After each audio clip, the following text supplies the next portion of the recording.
Halo semuanya, selamat malam. Perkenalkan, nama saya Cornelia Rizka Suja dengan NIM C10212410. Baiklah, di sini saya akan menjelaskan tentang apa itu carbon trading dalam eksternalitas perdagangan. Yang pertama itu, apa itu eksternalitas? Eksternalitas adalah dampak dari suatu kegiatan yang dirasakan oleh pihak lain. Dampaknya bisa positif maupun negatif. Dalam perdagangan karbo, yang paling sering terjadi adalah eksternalitas negatif, yaitu pencemaran lingkungan akibat emisi karbo dari perusahaan. Contohnya, dalam sebuah pabrik yang menghasilkan asap dan gas karbo dalam proses produksinya. Asap tersebut membuat udara jadi kotor, suhu meningkat, dan kesehatan masyarakat pun terganggu. Masyarakat ikut merasakan dampaknya, padahal mereka tidak terlibat langsung dalam kegiatan perusahaan tersebut. Nah, inilah yang disebut eksternalitas negatif. Untuk mengurangi masalah tersebut, pemerintah membuat sistem yang disebut carbo trading atau perdagangan karbo.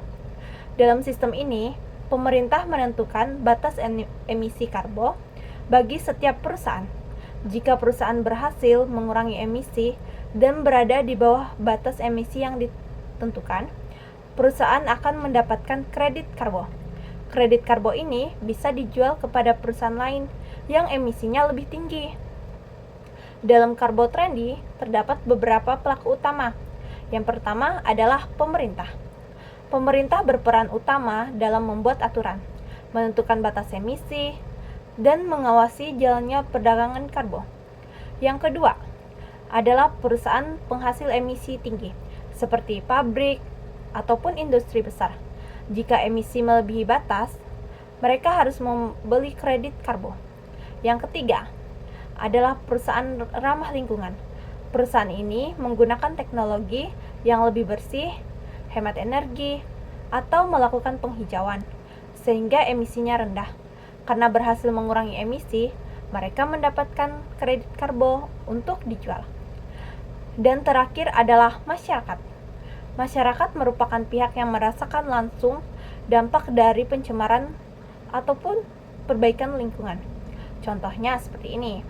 Pabrik A menggunakan mesin ramah lingkungan dan menanam banyak pohon sehingga emisinya rendah.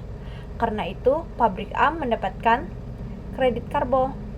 Sementara itu, pabrik B menghasilkan polusi tinggi dan emisinya melebihi batas yang ditentukan pemerintah. Akhirnya, pabrik B harus membeli kredit karbo dari pabrik A. Dari sini terjadi perdagangan karbo atau kredit karbo atau carbo trading.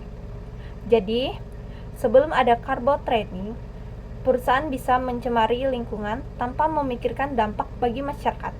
Tetapi, setelah ada carbo trading, perusahaan yang mencemari harus membayar. Sedangkan perusahaan yang menjaga lingkungan bisa mendapatkan keuntungan. Kesimpulannya, carbo trading membantu mengurangi eksternalitas negatif pencemaran lingkungan dengan memberi nilai ekonomi pada pengurangan emisi karbo. Dengan begitu, perusahaan terdorong untuk lebih peduli terhadap lingkungan dan masyarakat, dan juga mendapatkan udara yang lebih bersih. Sekian dari saya, terima kasih. Sampai jumpa.